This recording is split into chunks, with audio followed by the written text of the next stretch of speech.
Hello everybody and welcome back once again to Let's Play Crusader Kings 2 Race for an Empire with House Fleming. In the last session, well, we know what happened. We lost the first Fleming king. King Bohemond, the Careless, rather foolishly titled of course. Well, he achieved, or almost achieved, what he set out to achieve, which was to unify Ireland, form the Kingdom of Ireland title, and have it all under England's control. There was a very slight, tiny, teensy blemish on that, but for the most part he achieved that. And his wife died. His wife passed away on the 29th of June, 1194, and as I so jokingly commented, oh, people die shortly after their spouses have died if they've been married for a long time, you know, they just can't go on without their loved one. Broken heart syndrome, you know what I'm saying? Lo and behold, commentators curse, a mere 8 days later, 9 days later, whatever it might have been, he popped his clogs as well. Broken heart syndrome. His wife died, they'd been married for so long, he couldn't go on without her, he died too. So there you have it. But that is the past. We now look to the future.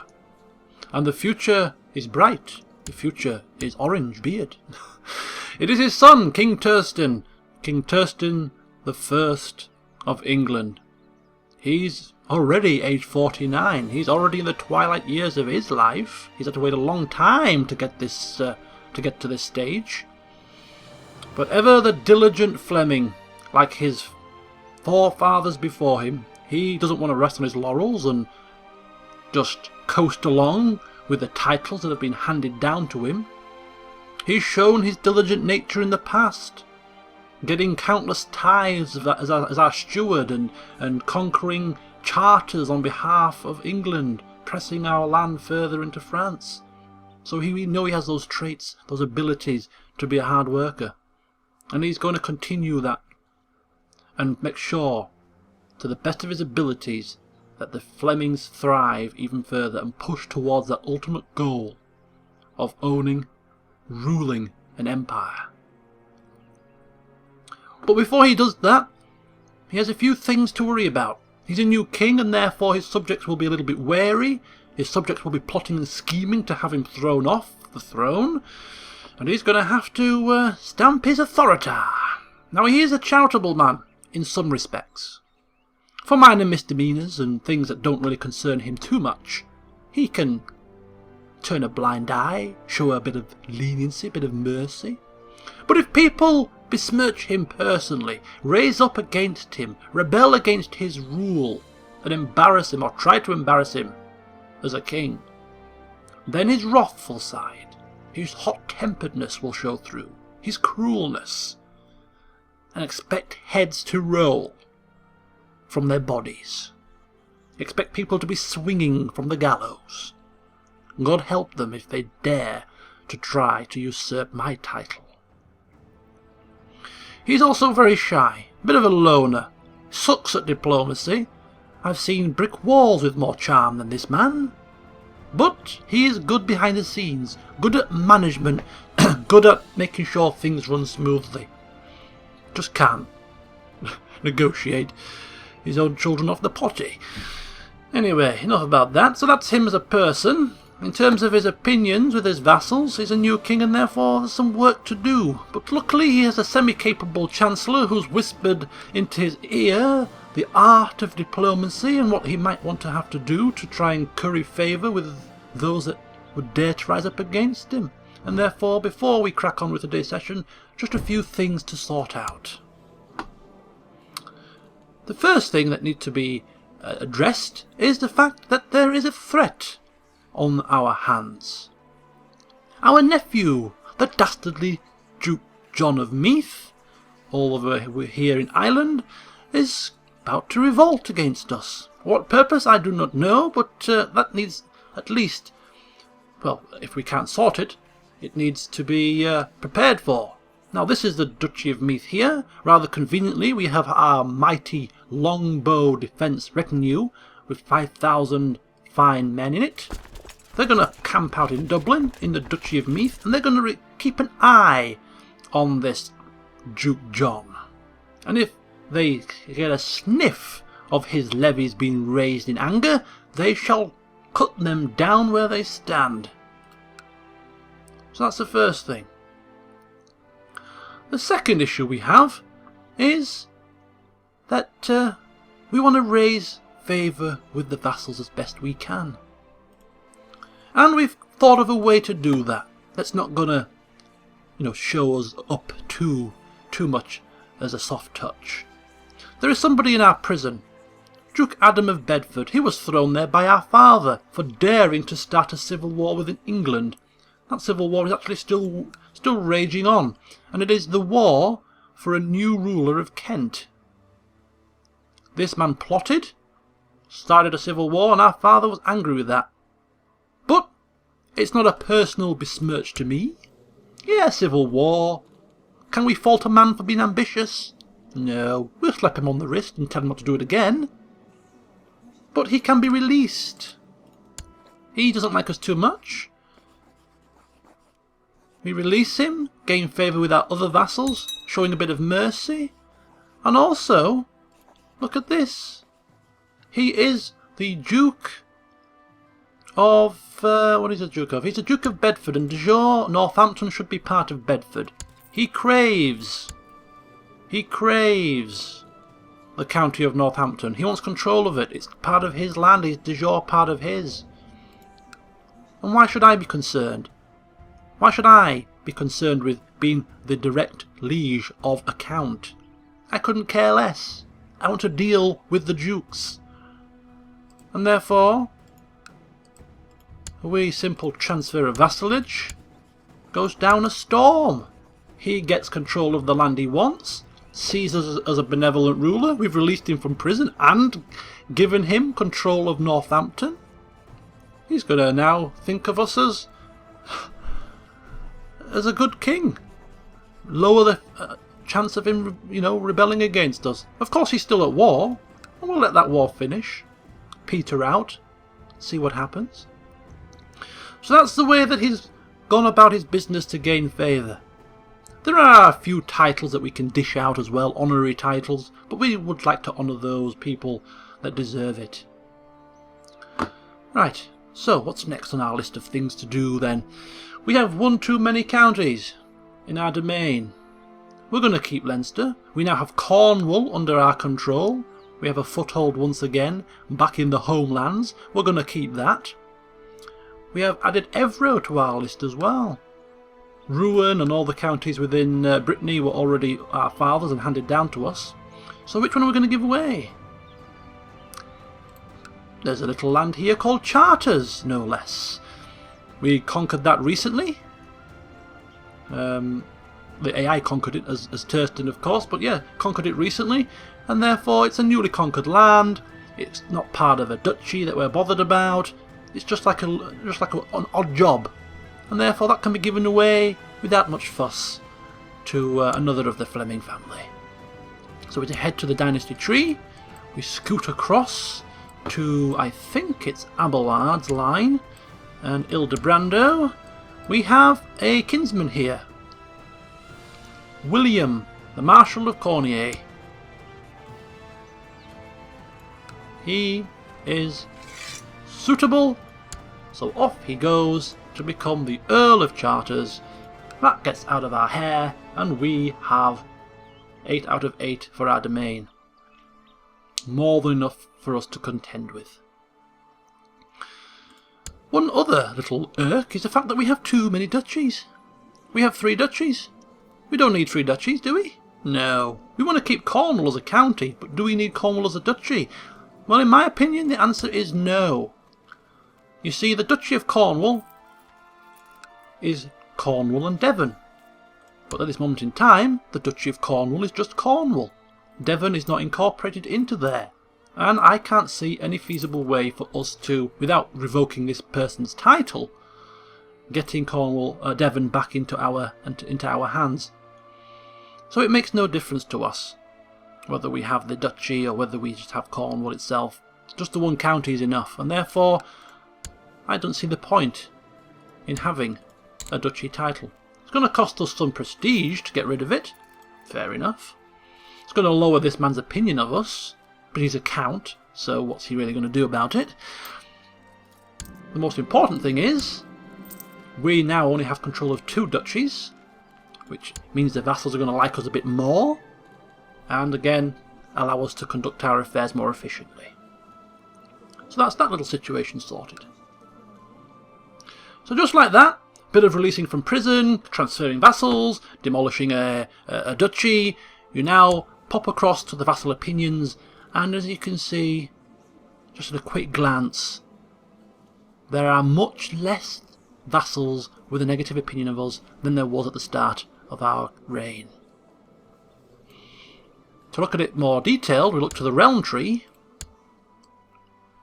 Toby of Munster, problematic. He's quite a prominent duke, one of the top 3, and he's got relatively unhappy with us. Then we've got all of these in the green, that's nice. Lambert there, not too happy, but well, 7%, 6%, Wymond as well. We're getting to the weaker people now, and the list goes on and on and on. So, but for the most prominent of the dukes, we've managed to sway their opinion of us a little bit, which is always nice. So I'm happy with that situation handled and taken care of within England in terms of the vassals and things. So now we move to the council. We're in need of some new council members. We've lost our Chancellor. Albert, Duke of Oxford. Pretty good Chancellor, I'd say.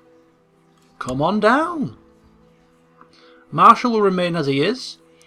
Steward.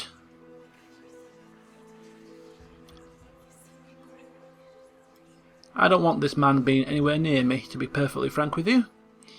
So we'll go for this chappie. Walter, a mere courtier. 16 stewardship, not too shabby. A spy master. Now, a spy master, we need a decent spy master, but we need to ensure that our spy master likes us. Don't want him plotting against us. A spy master that doesn't like you is a very dangerous person. So, therefore, this guy, not quite so fitting, I suppose. Let's see, we can always depose him if we... Okay, -9, okay. What about if we give him an honorary title as well, just to grease the palms? Could also send him a gift as well. There you go. Now we have a spy master that likes us, with decent intrigue. Excellent. And of course we need a court chaplain, you'll do.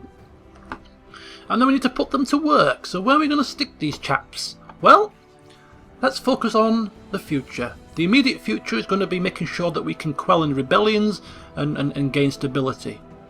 But after that, Empire of Britannia time. That is the ultimate goal, isn't it? So to create that title, the Empire of Britannia, we need 76... No, we need 80%. We need 80% of the de jure counties. Now, we currently have 76. Now, by my reckoning, I think that's an extra 2 counties. So if we capture 2 more counties, we have enough land to create the empire. We need a bit more piety, but we can get that by going to the Pope. So, we need more land in Scotland. We already have Tevierdale, which is part of the de jure Duchy of Lothian. So if we go for Dunbar and we go for Lothian, nice little duchy here, all in all in a uniform manner, all as part as it should be, de jure borders and all that. So we're going to send our Chancellor to fabricate claims over here. Try and capture the rest of that duchy. Our Marshal, we're new in power, and therefore train some troops in the capital will be most welcome. Our Steward, get us some cash. Our Spymaster, uncover some plots.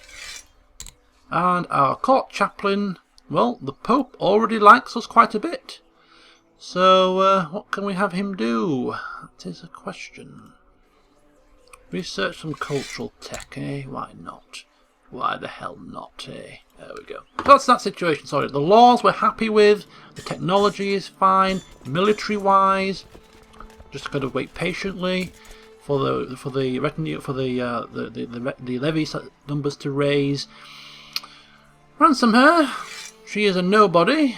Bit of extra gold never hurt. And we'll end these two plots to start with. We don't want any plots going on right now. So that's it. Factions. Nothing majorly prominent there. So the final piece of the puzzle then, and hopefully this will also increase the vassal opinions across the land. We are new in power. Let's hold a grand tournament to celebrate our coronation.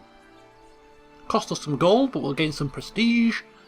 It'll be a joyous fair for one and all. The tournament will begin soon. Excellent. So there we go.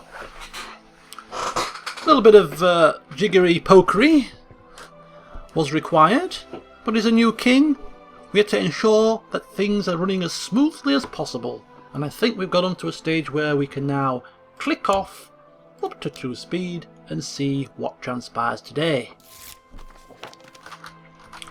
Okay. I forgive you, don't worry, child. I forgive your foolishness. Many others wouldn't, but well, as I say, I have a charitable streak when it comes to things that aren't overly of my concern. Okay.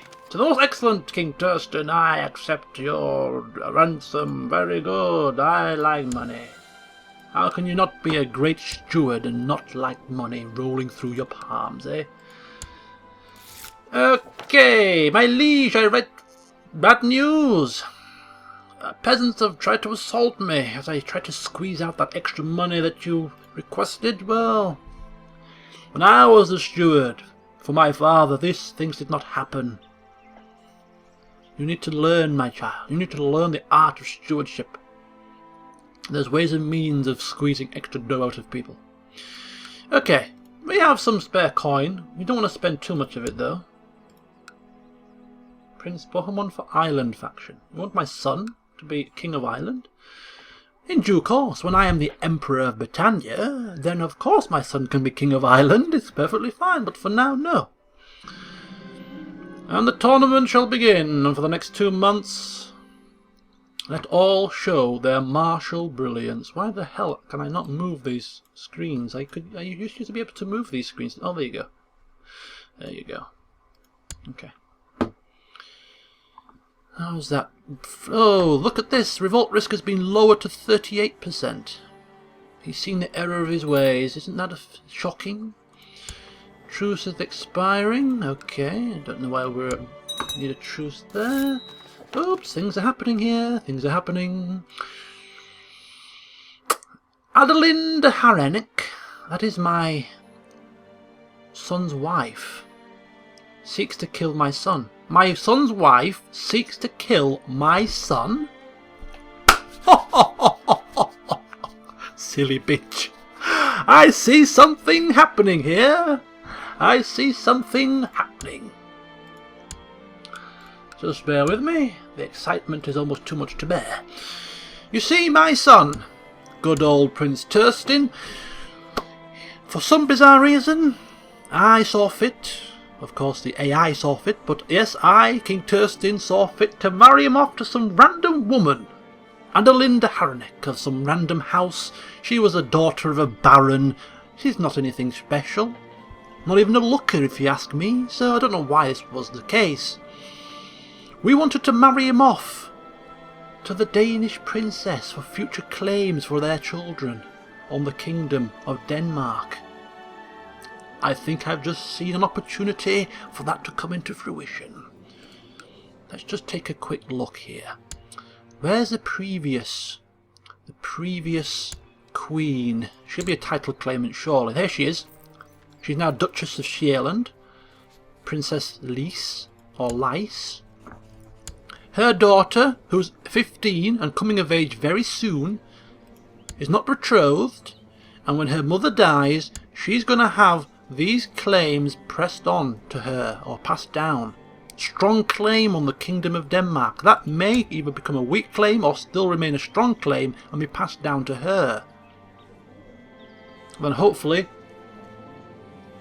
as follows suit, her children will then be, with my son hopefully, will then get claims as well. Or even we could push her onto the throne. You know, use her, you know, oh, she's possessed though. She's possessed. Oh my god, do we want to marry our son to a possessed child? I think I've changed my mind. It would provide some entertainment, that's for sure. Anyway, the crux of the matter is this. You dare to plot against my son, to have him killed. You stupid cow. You stupid, stupid cow. I can't put my spy master into there because I've just moved him, but we don't need to. We have an 82% chance of success. She's fled. Oh my god. Oh. Is that good or bad? Is that good or bad? It's bad, surely. I can't now imprison her. She's fled. She's still technically married to my son.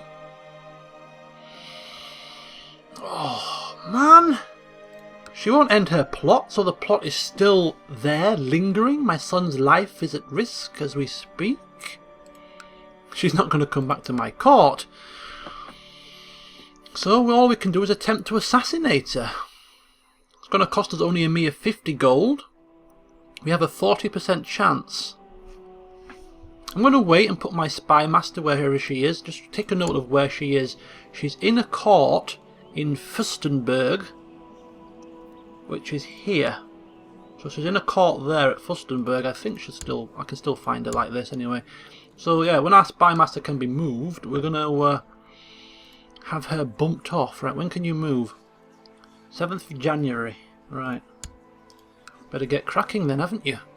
Because you've got an important assignment to carry out.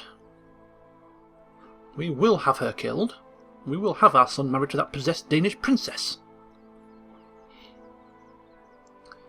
Okay, well I'm waiting for a revolt. It's not going to happen by the looks of it. Not that I'm wishing a revolt upon myself. But yeah, it's nice to see a bit of peace. I think this would be a first. Well, I don't know if it's a first, but it's a very rare occurrence that a new king comes onto the throne and there's just absolutely no revolts at all. Nobody rebelling. Nobody putting a toe out of line. That would be quite an achievement if he was to be able to do that, to ensure that nobody revolted. And the Grand Tournament looks like it's been finished. Baron Robert of Richmond has been crowned the winner. A 50-year-old man with very minimal martial skill? How on earth did he do that? Anyway, his opinion's changed of me. You know what? Second place?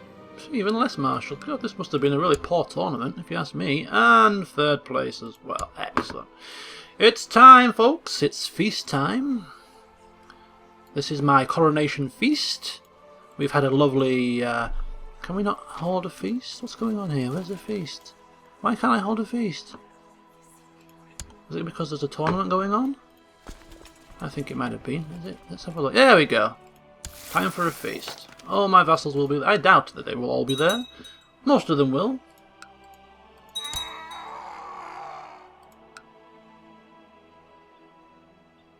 Ooh. Uh-oh.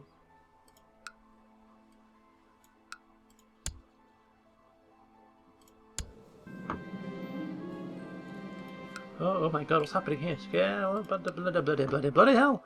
Right, the conjurers produced a rabbit from a hat and then made a handkerchief change colour. Yes, you must perform at my feast. No feast is complete without boar meat. Send my marshal out, for I am too old. Send my son out. I'll hunt the boars myself.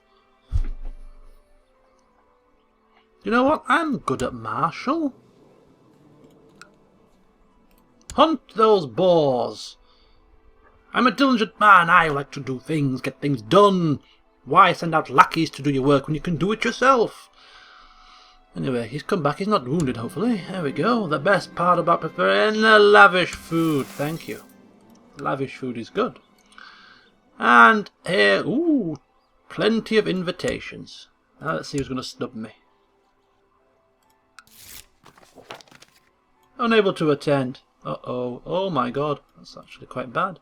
I don't like you either. Oh, look at this. Minus 20 opinions. Oh my god. Oh, it's making worse opinions here. Oh, screw you. 2 fingers to you, you dogs. That could have been just as detrimental as it was a help. Okay, right. So there's a few more negative opinions here, but we'll go with the flow. Welcome one and all to the feast to end all feasts. And somebody else is now moaning. The food? I've personally hunted that boar. That the apple is, you know, the apple stuck in its mouth. It's suckling pig there. I've killed that. You didn't, and I spent lavishly on food, and you ungrateful. You ungrateful so-and-so. And somebody's drunk too much wine, threw up on somebody's shoes. Maybe this feast was not the feast to end all feasts. Or maybe it was. As in, we're never going to have a feast again because it's going to complete an utter tragedy, catastrophe. As everybody hates my guts because the food was crap, the hall was full of drunks, and people snubbed my invitations. I thought the food was superb, the wine mediocre, and the dancers beautiful. Some of the more inebriated guests joined the dancers, and I joined them as well. Come on. I organised this bloody thing, might as well get my legs moving.